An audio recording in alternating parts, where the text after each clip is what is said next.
मैं वसुंधरा राजे ईश्वर की शपथ लेती हूँ कि मैं विधि द्वारा स्थापित भारत के संविधान के प्रति सच्ची श्रद्धा और निष्ठा रखूंगी।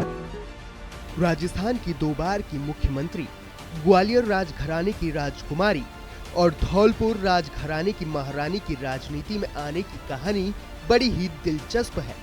राजशाही ठाट के साथ ही राजनीतिक परिवेश में पली बड़ी वसुंधरा राजे की राजनीति के साथ ही वैवाहिक जीवन की शुरुआत अच्छी नहीं रही। 1972 में शादी हुई मगर बेटे के गोद में आने से पहले ही राजे की शादीशुदा जिंदगी बिखर गई। मगर धौलपुर राजघराने की बहू बनने के बाद राजे की जिंदगी में राजनीतिक पड़ाव का एक ऐसा मोड़ आया जिसने उन्हें राजस्थान राजनीति की महारानी बना दिया।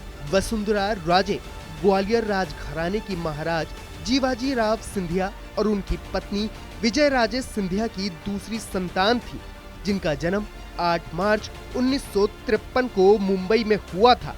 वसुंधरा बचपन से ही घर से दूर रही। उन्होंने अपनी स्कूली शिक्षा कोडिकनाल से पूरी की और कॉलेज की पढ़ाई सोफिया कॉलेज मुंबई से पूरी की, जहां से उन्होंने अर्थशास्त्र और राजनीतिक शास्त्र में क्रमांश स्नातक एवं परास्नातक की डिग्रियां प्राप्त की। जीवाजी राव सिंधिया की राजशाही आजादी के बाद भी बराबरी की। मध्य भारत के पहले राज प्रमुख होने का गौरव भी जीवाजी राव सिंधिया के नाम है। जब तक 1956 में मध्य प्रदेश नहीं बनाया गया तब तक सिंधिया राज प्रमुख रहे। जीवाजी राव की मौत के बाद विजय राजे ने राजनीति में दस्तक दी और पहली बार 1962 में कांग्रेस के टिकट पर चुनाव लड़ा, मगर कांग्रेस में उनका टिकट ज्यादा दिनों तक टिक नहीं सका और उन्होंने जनसंघ की सदस्यता ले ली। राजमाता विजय राजे सिंधिया भाजपा की संस्थापक सदस्य भी रही हैं। तो कहा जा सकता है कि राजशाही ठाट बाट में पली बड़ी वसुंधरा राजे की राजनीतिक क्लास भी घर के आंगन से ही शुरू हुई थी। वसुंधरा राजे की शादी राजस्थान के धौलपुर के महाराज हेमंत सिंह से 1972 में हुई थी, लेकिन ये शादी 1 साल भी नहीं टिक पाई और वसुंधरा राजे के पुत्र दुष्यंत सिंह का जन्म होने से पहले ही दोनों में तलाक हो गया। हालांकि इस शादी को लेकर वसुंधरा राजे के परिवार वाले खुश नहीं थे, तो इधर हेमंत सिंह के माता पिता भी हेमंत सिंह की शादी वसुंधरा राजे के साथ नहीं चाहते थे। वसुंधरा राजे का तलाक होने के बाद वो ग्वालियर चली गई। 1978 में बेटी के हक के लिए विजय राजे ने संपत्ति में हिस्सेदारी को लेकर अदालत में मामला दर्ज करवाया। धौलपुर राजघराने की बहू बनने और फिर तलाक होने के बाद राजे वापस ग्वालियर चली गई। वसुंधरा राजे ने साल 1984 में भिंड से चुनाव लड़ा, लेकिन कांग्रेस की लहर का खामियाजा उन्हें भी भुगतना पड़ा। कांग्रेस के उम्मीदवार कृष्ण सिंह की शानदार जीत हुई और वसुंधरा राजे की करीब 87,000 वोटों से हार हुई। वसुंधरा राजे की खराब शुरुआत के बाद राजमाता विजय राजे सिंधिया काफी चिंतित हो गई थीं और उन्होंने तत्काल राजस्थान बीजेपी अध्यक्ष भैरव सिंह शेखावत से इनका जिक्र किया। शेखावत ने विजय राजे सिंधिया को सलाह दी कि वसुंधरा को दोबारा ससुराल भेज दो। राजमाता को उनकी बात समझ गई और वसुंधरा को वापस धौलपुर भेज दिया। पहले चुनाव में मिली करारी हार के बाद राजे ने अपना गढ़ बदल दिया और धौलपुर वापस आ गईं।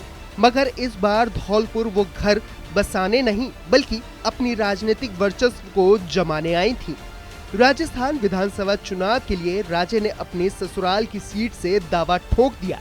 ससुराल में जीत के बाद अब बारी थी झालवाड़ा की लोकसभा सीट से अपनी किस्मत आजमाने की, जहां राजे ने जनता के दिलों में ऐसा घर किया कि अब धौलपुर की बहू झालावाड़ की मानो बेटी बन गई थी। 2003 में वसुंधरा राजे राजस्थान की पहली महिला मुख्यमंत्री बनी।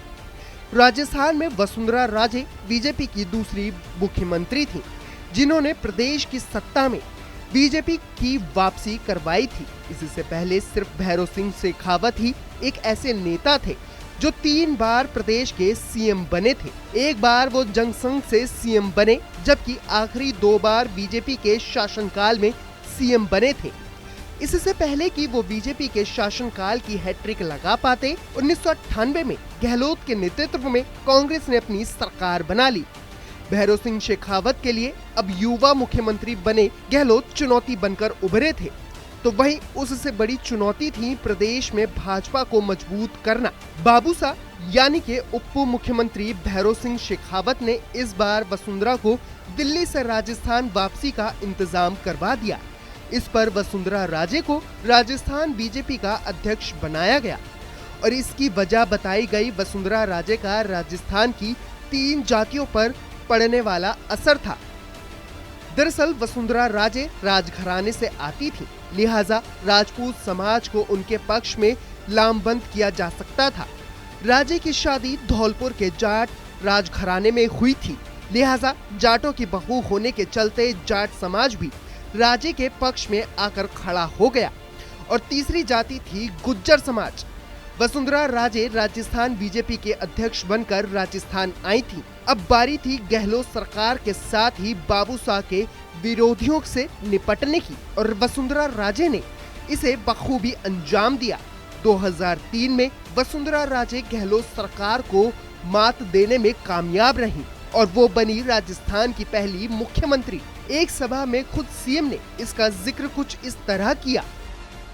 मैं जब 2003 में पहली दफा मुख्यमंत्री बनी तो राजस्थान का एक तस्वीर हमारे आंखों के सामने, वो तो आपके आंखों के सामने और सब पूरी दुनिया की आंखों के सामने।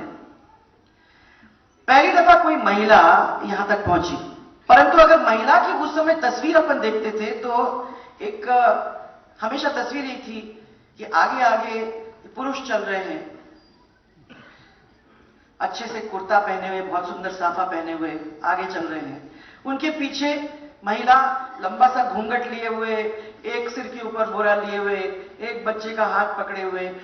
कौन है, क्या शक्ल है, कैसी दिखती है, क्या पोटली, हाथ में बच्चा, आदमी आगे चलता हुआ आराम से और पीछे पीछे ये महिलाएं चलती थी। इस चीज को बदलना ये एक बहुत बड़ी बात है, क्योंकि मैं जानती हूं कि महिलाओं के अंदर कितनी बड़ी ताकत है। मैंने इसको बार बार देखा है, ये 25-30 साल के अंदर मैंने महिलाओं को देखा है। वसुंधरा राजे जब पहली बार यानी कि 2003 में राजस्थान की मुख्यमंत्री बनी थी, उससे पहले वो दिल्ली में मंत्री थी। राजस्थान में कई कद्दावर नेता थे, मगर वो जादूगर गहलोत की सत्ता को चुनौती देने दिल्ली का मंत्री पद छोड़कर राजस्थान आई थी और राजस्थान की पहली मुख्यमंत्री बनने का गौरव भी पाया।